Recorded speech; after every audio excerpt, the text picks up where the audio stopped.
This is how to create issue in Jira. From your dashboard, click this create button. Choose your project you have an issue with.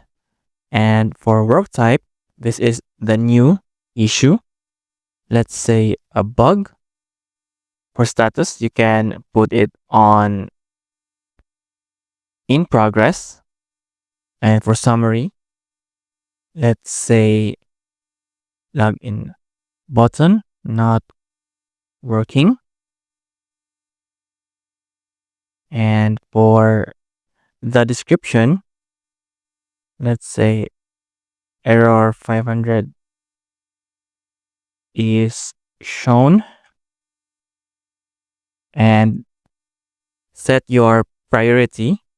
Let's put this as highest. Add a theme and add labels. Select a start date. It will start 28. And if you want to attach screenshots, attach it here on attachment. And for due date, set a specific date and add an assignee.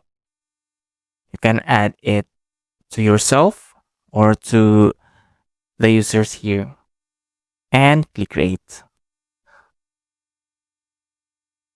And you can view your created issue. And this is how to create issue in Jira.